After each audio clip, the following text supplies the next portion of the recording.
warahmatullahi wabarakatuh. Perkenalkan, saya Dewi Lestari, calon guru penggerak angkatan 10 dari SMA Negeri 3 Bulukumba. Di sini saya tidak sendiri, saya ditemani oleh salah satu rekan sejawat saya di sekolah. Beliau adalah guru mata pelajaran biologi bernama Ibu Lili Suryani Embas, mengajar di kelas 10 ya Bu Lili ya. Ya. Baik, assalamualaikum Bu Lili. Bagaimana kabarnya hari ini? Ya, alhamdulillah baik. Baik ya, alhamdulillah. Jadi kita akan melakukan percakapan pra observasi Bu Lili ya, di mana sebentar saya akan melakukan supervisi kelas di kegiatan pembelajarannya Bu Lili di kelas. Tapi sebelum saya melakukan observasi di kelasnya Bu Lili, saya ingin menyampaikan bahwa tujuan dari observasi ini untuk mengevaluasi dan mengetahui kegiatan pembelajaran yang dilakukan oleh Bu Lili di kelas nantinya ya pada saat di supervisi. Jadi saya sebagai orang yang akan melakukan supervisi di kelasnya Bu Lili, kemudian Bu Lili adalah yang akan diobservasi ya di kelas tersebut. Sebelum saya melakukan observasi di kelasnya Bu Lili, saya ingin mengajukan pertanyaan Bu Lili. Boleh? Boleh. Nah, baik.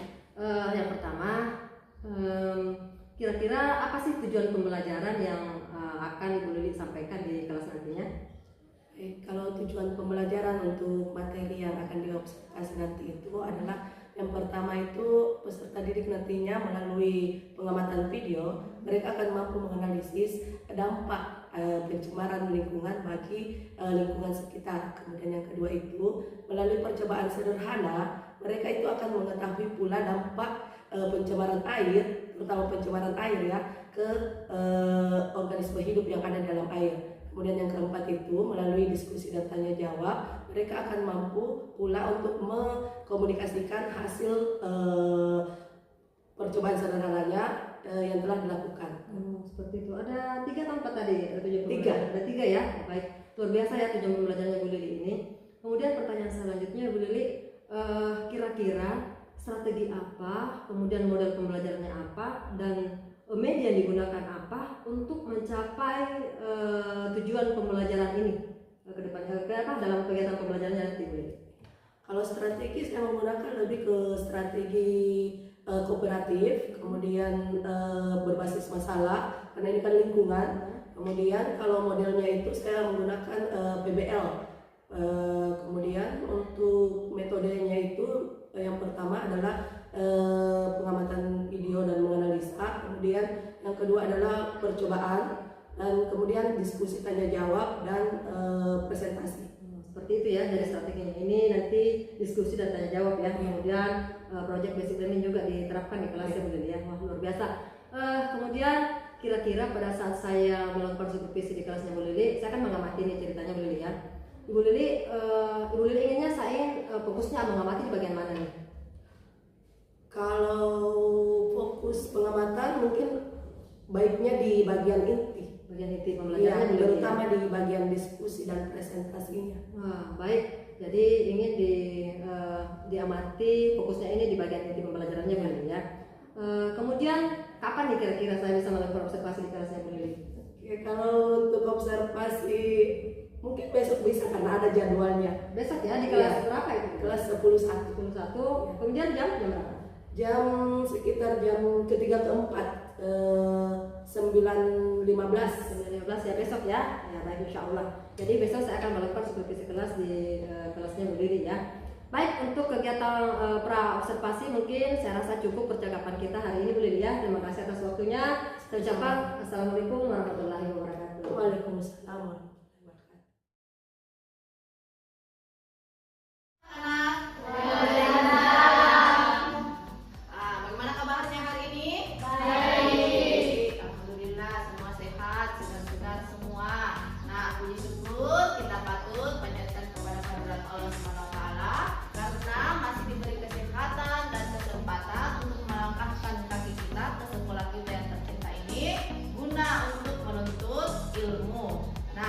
Seperti biasa, sebelum kita masuk ke pembelajaran, silakan bisa disiapkan sembari berdoa ke teman-temannya. Bersedia? Siap? Salam. Assalamualaikum warahmatullahi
Ada gambar 2. Berikan komentar atau pendapatmu tentang kedua gambar di atas. Mau dibandingkan kah atau gimana? Oke, boleh Anggun. Perbedaan lingkungan yang di sebelah kiri lingkungannya sudah tercemar dan di sebelah kanan lingkungan yang asri. Oke. Tujuan pembelajaran kita hari ini yang pertama itu melalui kegiatan mengamati video tentang pencemaran lingkungan, peserta didik dapat menganalisis jenis pencemaran, dampaknya, upaya untuk menanggulangi pencemaran secara tepat. Kemudian yang kedua, melalui kegiatan eksperimen sederhana, peserta didik dapat menganalisis dampak pencemaran air terhadap kelangsungan hidup suatu organisme secara cepat. Ini 3 tujuan pembelajaran yang akan kita capai nantinya.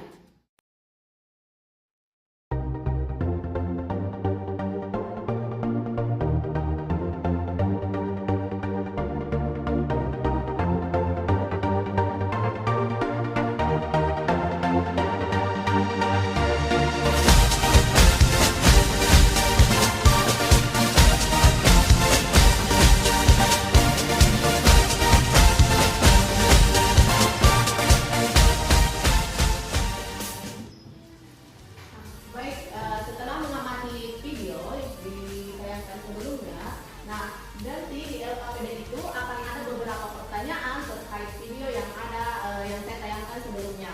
Nah, kemudian minggu lalu itu kan saya sudah arahkan kalian untuk membawa alat dan bahan untuk melakukan percobaan sederhana. Sudah dibawa semua alat dan bahannya? Sudah. Sesuai kelompoknya ya? Iya, Bu. Nah, tidak ada pergantian? Tidak ada. Nah, sekarang semua anggota ketua kelompok ke depan untuk mengambil LKPD.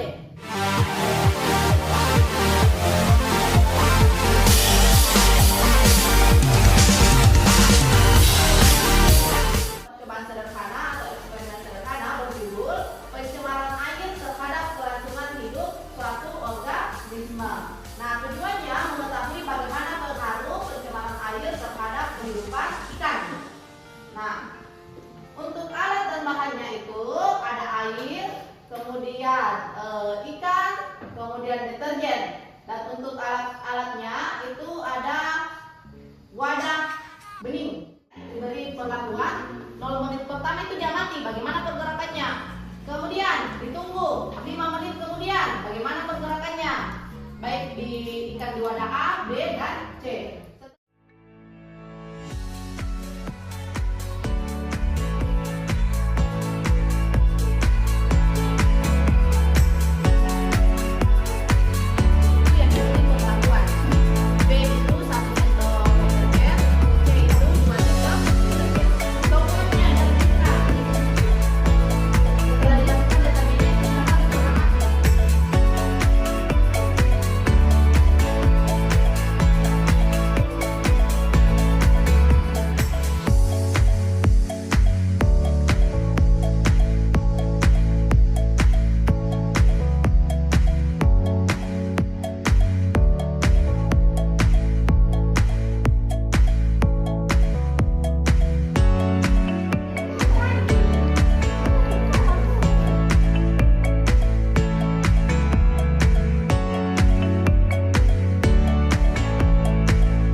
Sekian presentasi dari kami. Kurang dan lebihnya mohon dimaafkan. Wassalamualaikum warahmatullahi wabarakatuh. Waalaikumsalam warahmatullahi wabarakatuh. Beri tepuk tangan yang meriah untuk kelompok A.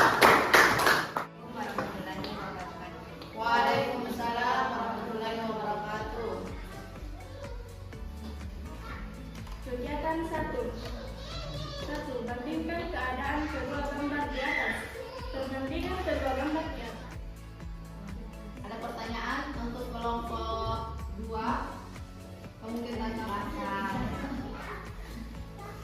Silakan membantu. Ternak-ternak serikat teri. Teri diternak dalam kolam. Karena telah sampai di penghujung materi, kuakhiri dengan salam. Wassalamualaikum warahmatullahi wabarakatuh. Assalamualaikum warahmatullahi wabarakatuh. Waalaikumsalam warahmatullahi wabarakatuh.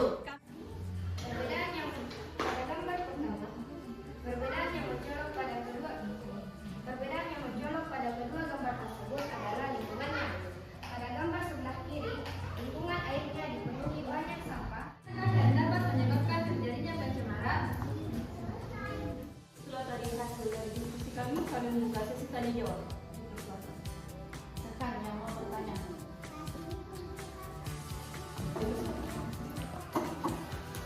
Terima kasih kepada moderator atas kesempatan untuk mengajukan pertanyaan. Pertanyaan saya, mengapa ikan 3 pada wadah C mati duluan daripada ikan 2, sedangkan pada wadah C memiliki deterjen yang lebih banyak jumlahnya daripada pada wadah B? Pada ikan 2 wadah B, ukuran ikannya itu kecil, sedangkan ikan 3 wadah C ukuran ikannya itu besar.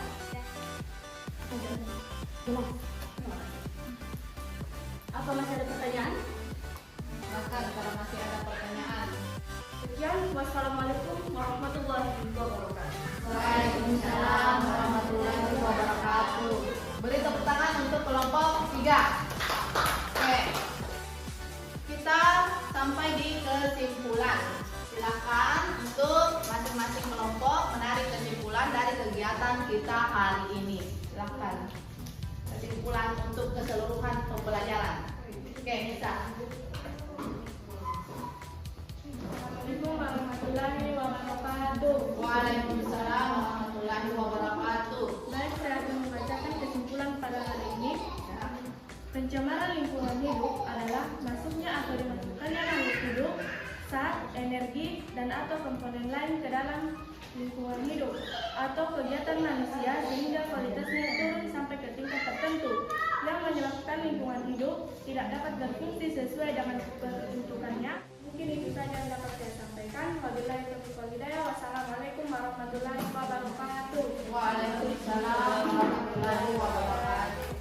Jadi seperti yang dikatakan Nisa tadi, kesimpulannya yang pertama, pencemaran lingkungan itu adalah masuk atau dimasukkannya makhluk hidup, zat, energi atau komponen lain ke dalam lingkungan hidup oleh kegiatan manusia sehingga kualitasnya turun sampai ke tingkat tertentu yang menyebabkan lingkungan itu tidak dapat berfungsi sesuai dengan saya akan memberikan apresiasi untuk kelompok yang paling baik hari ini. Nah, kelompok yang paling baik dalam presentasi maupun diskusi ataupun pengamatan tadi itu adalah kelompok 2.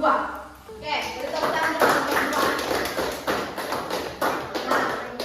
Nah, untuk kelompok yang lain boleh masih ada pertemuan selanjutnya, lebih ditingkatkan lagi ke tahap selanjutnya.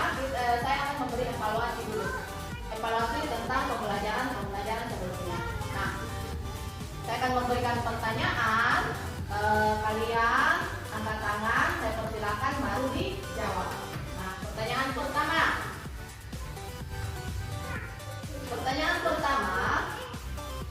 Ada berapa jenis pencemaran yang kalian ketahui? Adik dulu. Menurut saya, Silakan. ada 3, yaitu pencemaran tanah, udara, dan juga air. Pencemaran tanah, udara, dan air. Oke, betul sekali. Dikatakan oleh Adik. Untuk pembelajaran selanjutnya minggu depan itu kita akan membahas tentang pemanasan global dan efek rumah kaca. Ini sering kalian dengar, tapi saya tidak tahu apakah kalian sudah paham dengan apa itu pemanasan global, apa itu efek rumah kaca. Nah, ini akan dibahas minggu depan. Sudah sampai di penghujung pembelajaran, kita silakan untuk Nisa disiapkan teman-temannya dan sembari membaca. Siap. Beri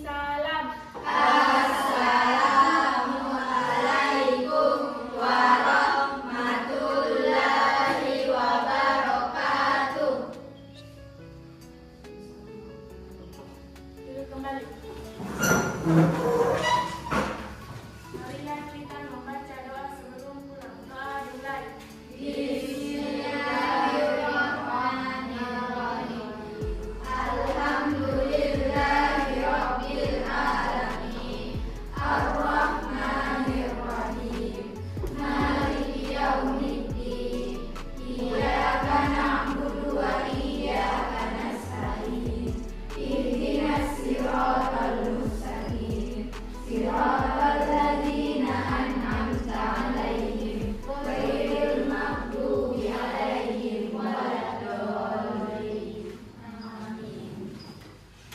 Oke, baik. Pertemuan kita hari ini cukup sampai di sini. Semoga ada manfaat yang kalian dapatkan dari materi yang saya sampaikan.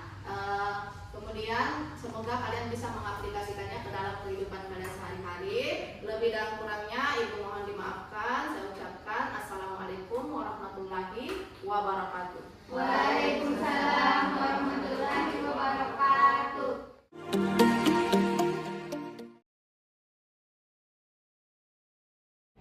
Assalamualaikum warahmatullahi wabarakatuh. Kembali dengan saya Dewi Lestari, calon guru penggerak angkatan 10 dari SMA Negeri 3 Bukumba. Hari ini saya akan kembali melakukan wawancara dengan Ibu Lili setelah saya melakukan observasi di kelasnya Ibu Lili. Assalamualaikum Bu Lili. Waalaikumsalam warahmatullahi wabarakatuh. Bagaimana kabarnya hari ini? Alhamdulillah sehat baik. Ya, alhamdulillah ya. Apalagi tadi sudah disupervisi di kelasnya Bu Lili ya. Ya baik. Terkait dengan kegiatan supervisi yang saya lakukan tadi di kelasnya Ibu Lili, saya memberikan nih beberapa pertanyaan. Boleh Bu Lili ya? Iya, silakan. Ya baik. Bagaimana sih perasaan Ibu Lili setelah ya pada saat disupervisi di kelas? Ya, terkait perasaan pada saat disupervisi seperti biasa. Kalau namanya supervisi pasti ada rasa tegang, grogi, karena yang ditakutkan itu mengajar biasa dengan ada yang melihat di dalam itu sangat berbeda. Karena ditakutkan ada yang tidak sesuai dengan RPP yang dijalankan pada saat itu. Begitu Bu Lili ya, namanya juga manusia biasa ya Bu Lili. Siapapun itu pada saat dipantau di dalam kegiatan pembelajaran pasti ada perasaan grogi. Tapi saya lihat tadi pada saat seiring berjalannya waktu, itu semua menjadi lebih enjoy, menyenangkan. Di awal-awal memang agak tegang, tapi pas pertengahan di inti pembelajaran itu semua lebih enjoy, tenang, menyenangkan. Anak-anak juga memberi umpan balik yang baik. Luar biasa ya Bu Lili ya. Baik, untuk pertanyaan selanjutnya, boleh diceritakan Ibu Lili tentang area pengembangan dan strategi pembelajaran yang Ibu Lili lakukan tadi pada saat saya melakukan supervisi di kelasnya? Ada pengembangannya itu terpusat, yang pertama terpusat pada murid, yang kedua itu keaktifan belajarnya, kemudian pembelajaran yang menyenangkan. Seperti itu, luar biasa ya. Kemudian kira-kira strategi apa nih yang Ibu Lili lakukan untuk mencapai area pengembangan itu? Strategi seperti yang saya katakan dulu di pra observasi, bahwa strateginya itu yang pertama diskusi, presentasi, kemudian tanya jawab, dan mengerjakan LKPD dan secara langsung. Wah, luar biasa Bu Lili. Kemudian pada saat Ibu Lili tadi melakukan strategi itu menerapkan di kelas, apakah ada hambatan yang Ibu Lili alami pada saat berinteraksi di kelas ya? Iya, kalau hambatan pasti ada, tidak semua berjalan mulus. Yang pertama hambatannya itu seperti yang Ibu lihat tadi, di salah satu kelompok itu ada satu orang siswa yang belum maksimal keaktifannya dalam pembelajaran. Kemudian pada saat presentasi ada beberapa siswa yang masih kurang, bukan belum, tapi kurang percaya diri pada saat mempresentasikan hasil diskusinya kepada teman-temannya. Baik, begitu ya Bu Lili ya. Berdasarkan apa yang Ibu Lili sampaikan tadi, bahwa ternyata dalam kegiatan pembelajaran pastilah ada siswa yang masih kurang ya, yang tidak aktif dalam kegiatan pembelajaran. Kira-kira upaya apa nih yang Ibu Lili bisa lakukan supaya seluruh siswa di kelasnya Ibu Lili itu pada saat melakukan pembelajaran itu bisa aktif semua? Kalau untuk yang seperti siswa yang belum maksimal keaktifannya, kalau jumlahnya tidak banyak, pasti didekati secara emosional, memberikan pendekatan khusus, menanyakan apa kendalanya dalam kelompoknya tersebut. Kalau untuk percaya diri, diberikan motivasi lebih. Wah, hebatnya Bu Lili ya. Nah, ini pertanyaan terakhir Ibu Lili. Biasanya kan pada saat anak merasa lelah ini, siswa merasa lelah ini, dia sekarang tidak fokus ya Bu Lili ya. Kira-kira apa sih yang bisa Ibu Lili lakukan sebagai guru di kelas itu agar siswa ini bisa fokus, bisa lebih konsentrasi di dalam kegiatan pembelajaran? Ya.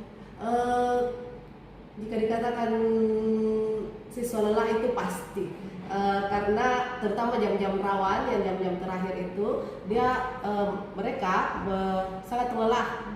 Biasanya kalau seperti itu kondisinya, saya memberikan yang namanya ice breaking, dan anak-anak sangat support dengan ice breaking tersebut, senang jika diberikan sebuah ice breaking seperti itu. Ya, luar biasa Bu Lili ya. Saya melihat tadi Bu Lili di kelas ini sangat luar biasa, sudah bisa menjadi guru yang hebat Bu Lili ya. Sepertinya tadi mantap, anak-anak sangat bersemangat Bu Lili ya. Ya, baik.